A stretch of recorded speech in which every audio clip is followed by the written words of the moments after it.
Hey y'all, Faith over Fear Friday. Faith and fear cannot exist in the same place. Let's talk about it. So if you guys are new here, my name is Cheryl Mazik, and I help women to heal, women in the 40 plus club to heal from trauma from the inside out. And so one of the things that I know is you cannot have faith and fear at the same time. You have to choose. And so you can either choose to worry and give that worry to the devil and allow the devil to do what he's going to do and have that open door, or you can choose to have faith and say, okay, God, I'm going to trust you in unknown circumstances. I'm going to trust you in an unknown situation, but I'm trusting you because I know that you are a known God. Because if you've done something before for me before, you'll do it again. If you've came through, you'll do it again, right? And so that's what faith is, y'all. Faith is truly having that mustard seed of, okay, I don't know what it's going to look like, but I trust you. And so a lot of times in the healing journey, a lot of people are scared to do the work because they don't know what's going to happen once they open up that wound, right? That has been there for so long. They've been carrying the baggage for years and years and years and suppressed it. And now they start to do the healing work and they're like, now what?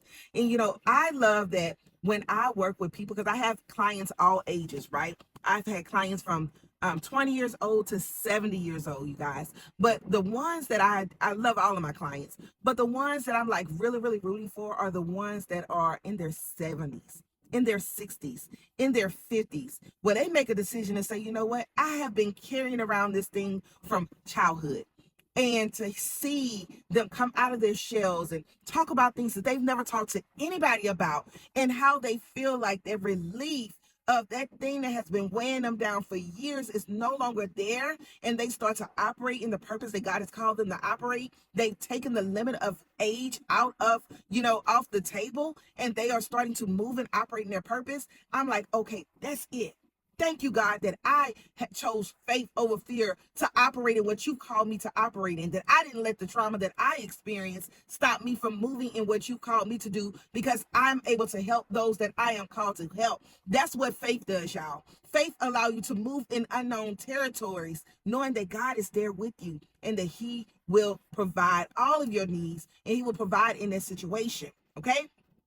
So if you've been struggling and you like, I really want to heal from the childhood trauma, I really want to heal from the divorce, I want to heal from the grief, then guess what? I can help you. I created a 3-day trauma reset, which is a 3-day digital course where I walk you day by day in video format to help you do the work.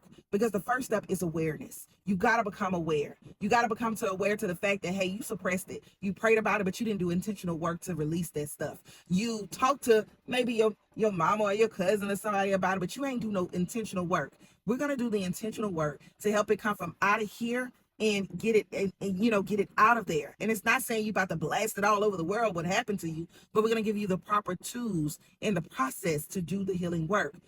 Again, you can either choose faith or you choose fear. If you're ready to do your healing work, I want to help you. You can click the link in my bio for the 3-day trauma reset, or you can say, Cheryl, I'm ready to heal in my comments, or you can message me and I'll shoot you over the link. But remember, in order to see different results, you got to be willing to move different. Okay. So I pray that this helps somebody on today to actually choose faith over fear and do the healing work so that they can live the life that God has called them to live.